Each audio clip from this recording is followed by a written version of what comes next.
dans l'histoire de France, il y a eu quand même des alertes bénéfiques d'ailleurs, à mon sens, hein, ça n'engage que moi, qui montraient le danger d'où ça pouvait aller, ou plutôt le danger de comment c'était utilisé, comment la structure maçonnique était utilisée. La franc-maçonnerie devrait être interdite aux policiers et aux juges, au minimum. C'est absolument incroyable et c'est ce qui pourrit la France d'une manière mais incroyable. Après, devenu maître, j'ai commencé à voir des choses qui me plaisaient pas trop. J'y allais plus, mais j'ai jamais démissionné, mais j'y allais quasiment plus. Et puis, comme je voyage beaucoup aux États-Unis, en Turquie, dans d'autres pays, etc.,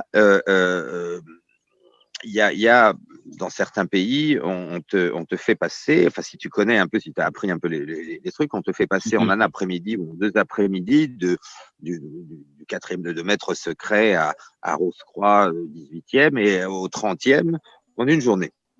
Bon, parce que il faut bien comprendre, quand on dit qu'il y a 33 degrés, ce ne sont pas 33 degrés effectifs. Les degrés réels, c'est 1, 2, 3 apprentis, compagnons, maîtres. Quand on est maître, on a supposément l'intégralité de ses droits maçonniques, etc. Mais ça ne veut pas dire grand-chose.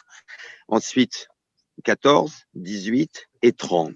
Les autres degrés n'ont aucune importance. Donc, on peut passer, par exemple, aux États-Unis ou ailleurs, de maître secret à 30e degré en 3 rituels en une journée, en deux jours.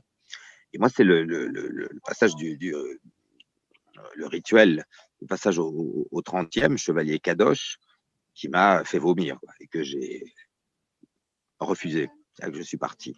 Mais j'avais déjà beaucoup de doutes, mais tant qu'à, quand tu as une possibilité de le vivre, de voir vraiment, tu le fais. Et ce 30e degré, je l'ai refusé parce que quand on parle de satanisme ou autre, c'est pas du satanisme, c'est du luciférianisme, et il faut vivre, il faut voir ce que c'est que cette initiation au 30e degré. Avant, on peut pas comprendre. Il y a des choses qui peuvent paraître bizarres. Moi, j'avais déjà demandé pourquoi, à partir du degré de maître, tous les mots étaient en hébreu. Moi, j'ai rien contre l'hébreu, mais et en plus, on te dit en phonétique. Faut savoir que la plupart des frères ne savent même pas ce que ça veut dire. Ils répètent comme ça, on leur dit chibolette ou on leur dit je sais pas quoi. Ils répètent ça en phonétique. Ils ne savent pas ce que ça veut dire. C'est un mot de passe. Voilà. Et moi, comme je suis curieux de nature, j'avais demandé une fois, puis évidemment, on n'avait pas répondu, mais c'est ce qui m'a poussé à essayer de savoir ça veut dire quoi, etc. Et c'est là que j'ai commencé à comprendre ce que c'était que la Kabbale et à vouloir savoir pourquoi ces degrés fonctionnaient de cette manière et pourquoi on nous demandait comme des perroquets de répéter en phonétique des mots dont la plupart des frères encore aujourd'hui ne connaissent même pas la signification.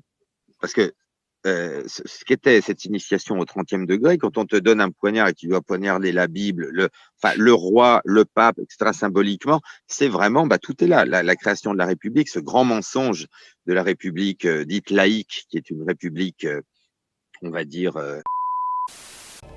Les éléments allégoriques des débuts représentant l'univers des maçons ont absorbé toutes les traditions, initiatiques, alchimiques ou hermétiques, déjà connues au début du XVIIIe siècle, sans délaisser les traditions religieuses, surtout le judaïsme. Alors, si tu veux, moi, j'ai jamais, tiens, faudrait que je sois franc-maçon, alors là, pas du tout. Mais j'ai toujours été passionné, sans doute parce que je suis musicien et que j'adore Scriabine aussi, que tu es un compositeur assez ésotérique. J'ai toujours été passionné par l'astrologie, par l'ésotérisme, par le symbolisme, mais rien à voir avec l'idée de la franc-maçonnerie. Donc, c'est pas moi qui ai été faire une démarche pour entrer, hein, ça je peux te dire. Et il se trouve, et ça arrive des fois, j'avais un ami que je connaissais depuis plus de 10 ans. Je savais pas du tout qu'il était franc-maçon. Et puis un jour, on était en train de dîner ensemble. Et il me dit, écoute, il faut que je te dise quelque chose. Depuis le temps que je te connais, que je vais à tes concerts, qu'on parle, que je t'intéresse à tous ces sujets, l'herméneutique, le symbolisme, etc. Il faut que je te dise une chose, je suis franc-maçon. Voilà, il s'est découvert à moi, comme on dit, en franc-maçonnerie. Voilà. Et ça fait 10 ans que je le connaissais, il m'en avait pas parlé. Et il me dit, vraiment, quand je t'écoute, je te vois, je te suis, je pense que tu pourrais être pas mal là-dedans parce que t'es pas dogmatique, t'es pas obsédé par une religion, même si t'es catholique, voilà, bon, bref. Et sur le moment, je lui ai dit non, enfin, avant de lui dire non, je lui ai dit déjà, dis-moi un peu, enfin, moi, ce que j'avais vu, c'était pas vraiment le truc qui m'attirait parce que les rituels obligatoires, tout ça, bon, bref. Et donc, il m'en a parlé, j'ai écouté. Première fois, je lui ai dit, non, non. Et puis 2 ans après, il m'en a reparlé. Puis là, il a trouvé des arguments, j'allais dire, un peu plus porteurs. Il me dit, c'est quand même Mozart était franc-maçon. Bon, je le savais avant, mais Beethoven, ce qui est vrai. Et puis ça s'est fait. Puis je dis bah pourquoi pas, voyons. Et puis je l'ai fait. Puis c'est un ami que j'aimais bien, donc et je suis rentré. Et puis au début, effectivement, bon, euh, comment te dire, c'est pas choquant. Moi, les rituels me gênaient un peu dès le début, mais sinon, effectivement, il y a rien de spécial, il y a rien au départ. C'est-à-dire, faut que les gens comprennent, c'est une structure pyramidale. Les gens qui n'ont pas été francs-maçons ne comprennent pas. Ils imaginent que quand on rentre là-dedans, on vend son âme au diable ou ce genre d'imbécilité. C'est pour ça que personne comprend. Non, c'est simplement le problème de la franc-maçonnerie, c'est que c'est une structure pyramidale. Les gens croient que quand on rentre dedans, bah, ça y est, on est dans le truc et que tous les maçons se parlent, partagent. Pas du tout. Il y a 33 degrés, en tout cas dans le rite le plus connu, qui est le rite écossais accepté. Le rite ancien est accepté. Et donc, par exemple, pour te donner une idée, un franc-maçon du 5e degré, s'il demande à un frère, mais qu'est-ce qui se passe au-dessus, on va lui dire, ferme-la, quoi. Tu verras bien.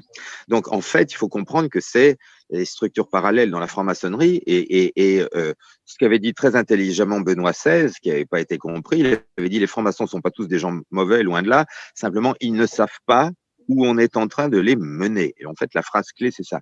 C'est exactement ça. Il peut y avoir des gens sincères, il peut y avoir des gens qui rentrent par opportunisme, mais il peut y avoir aussi des gens qui rentrent pour développer vraiment une spiritualité qui soit pas dogmatique, etc. Et moi, c'était un peu mon truc. C'était pas pour rencontrer des gens. Je connaissais pas mal avant, mais c'est vrai que l'idée qui m'avait séduit, en tout cas, qui avait fait tilt, c'était tu peux partager un chrétien, un musulman, un juif, un bouddhiste, un croyant ou un athée.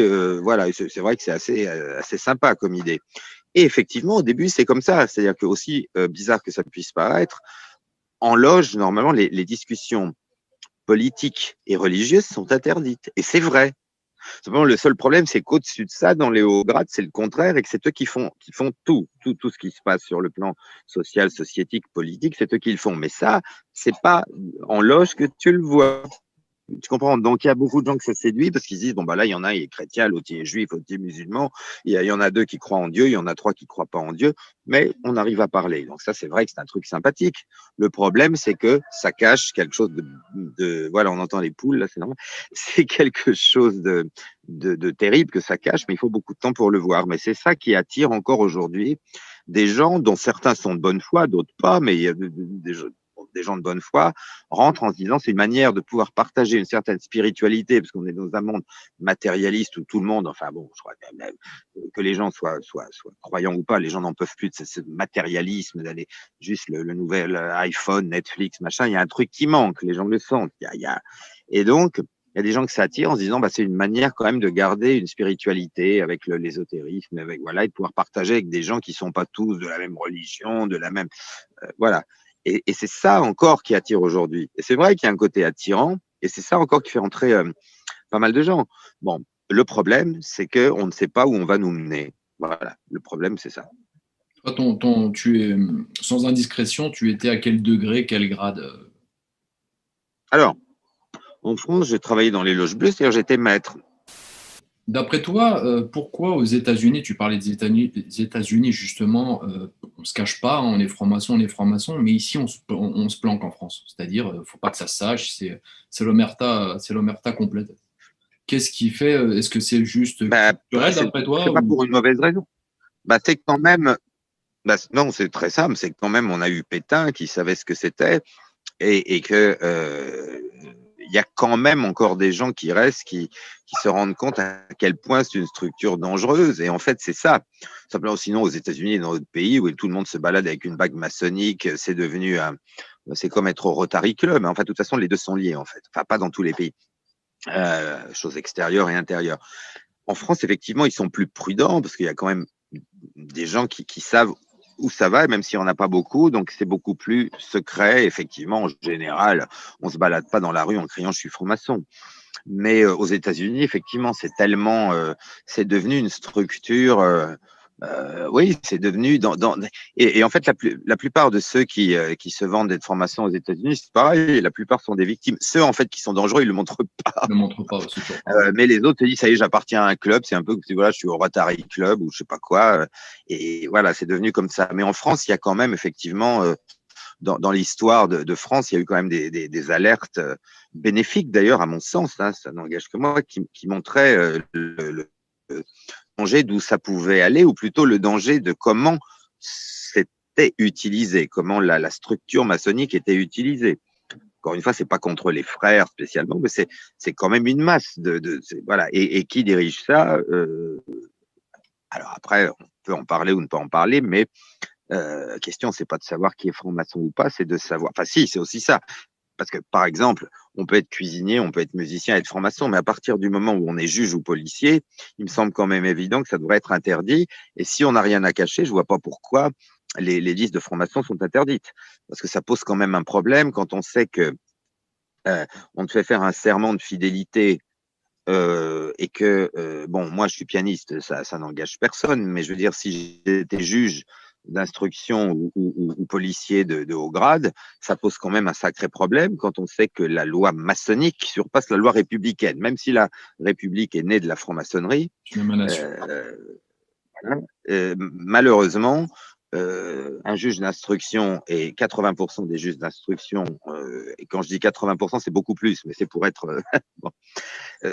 Là, ça pose un sacré problème, parce que s'ils se retrouvent en face d'un prévenu qui est franc-maçon aussi, ils sont obligés d'être solidaires. Alors là, ça pose un problème vraiment étatique.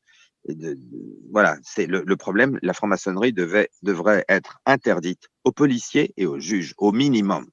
C'est absolument incroyable et c'est ce qui pourrit la France d'une manière mais incroyable, et pas seulement la France, mais en France, c'est une catastrophe. Après, on s'étonne que des scandales incroyables qui sont prouvés, révélés, ne donnent absolument rien. On s'étonne que Sarkozy soit toujours en liberté. On s'étonne de ceci, de cela. Il n'y a rien à s'étonner du tout. Le pouvoir judiciaire en France est infesté de francs-maçons qui sont aux ordres, ils sont obligés de l'être, parce que y a un signe de détresse en plus. Ils sont en face d'un prévenu, même si c'est un pédophile ou un tueur, etc. Ils sont obligés de l'aider en tant que franc-maçon. Donc, t'imagines un peu où ça peut aller. Ouais. Et moi, ce que je dis depuis des années, c'est simplement qu'il faut interdire la franc-maçonnerie aux policiers et aux juges. Et que si on n'a rien à cacher, je vois pas pourquoi les listes ne seraient pas, je dis pas qu'elles soient rendues publiques, mais qu'en tout cas, il y ait quelque chose qui empêche des gens qui choisissent ces métiers de choisir la franc-maçonnerie qui, voilà, qui fait qu'une fois que tu es dedans, tu dois absolument rendre service à ton frère. Alors, si tu es cuisinier, c'est pas grave. Si tu es juge d'instruction, ministre ou policier de haut grade, on voit quand même quel peut être le problème. Donc, c'est ça, en fait. As-tu entendu parler, très certainement, et je voulais avoir ton avis là-dessus. Moi, je ne sais pas, je suis pris entre le doute ou la véracité du sujet. Pierre Hillard en parle. Il s'agit de Magdali, je crois, cet Italien qui parlait de horloges, de super loges qui sont au-dessus des loges. Je ne sais pas ce que ça vaut. Est-ce que c'est vrai? Est-ce que c'est de la fabulation? Absolument. D'après toi? Non, bien sûr, c'est pas de la fabulation du tout. Non, mais d'abord, Pierre est très sérieux. Je le connais. Non, bien sûr. Moi aussi, je connais. On a fait des conférences ensemble. Il est très sérieux et il a absolument raison. Bien évidemment, mais c'est absolument rien de. C'est même pas la question de savoir si c'est vrai ou faux. C'est connu, c'est même pas caché, bien sûr. Des surloges. Et c'est ce qui arrive aussi avec le Bénébrite, qui est la maçonnerie supérieure.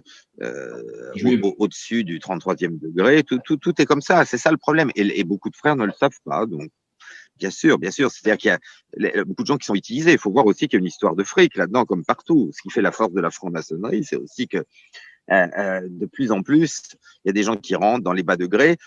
Ils payent 350 € ou 400 € de cotisation par an, plus le reste. Mais t'imagines le nombre de centaines de milliers de frères qu'il y a. Et par contre, où ça va, tout ça, ils n'en savent jamais rien. Ça faut être 33e degré, grand inspecteur général des finances, voilà. Et quand on s'y intéresse et quand on voit où va l'argent, on peut être très, très surpris. Après, on a toujours, tu sais, ce côté des morts tragiques des musiciens ou des compositeurs dans les films. Quand tu regardes Jean-Baptiste Lully dans le Roi Danse, ce genre de choses. C'est toujours, on veut toujours faire un portrait négatif en général de tous ces compositeurs qui étaient quand même des compositeurs de génie. Hein. Oui, non, mais là, c'est pas la question qu'on en fasse chose de négatif ou pas. Mozart est bien mort de manière dramatique, etc. Et ça n'a jamais été vraiment élucidé. Ça, c'est vrai. Et il est vrai aussi qu'il n'y avait personne à son enterrement. Alors, c'est aussi quand même une bonne leçon, puisqu'il était franc-maçon. Où étaient ses frères? On l'a jeté dans la fosse commune. Tu m'excuses? Tu vois ce que je veux dire? Voilà. Voilà, alors la fraternité maçonnique, donc il s'était passé quelque chose avant, on le sait, on ne peut pas dire plus. Voilà, alors attention, hein, je ne suis pas en train de dire que des francs-maçons ont assassiné Mozart, mais c'est pas du tout net. En tout cas, ça marchait plus depuis un moment. Il était très, très, très fâché que le directeur du théâtre dans lequel la flûte enchantée allait être créée avait fait des coupures, des coupures de tout ce qu'il avait fait, parce qu'il y avait des choses qu'il fallait pas montrer. Et il était furieux de cette censure. Voilà.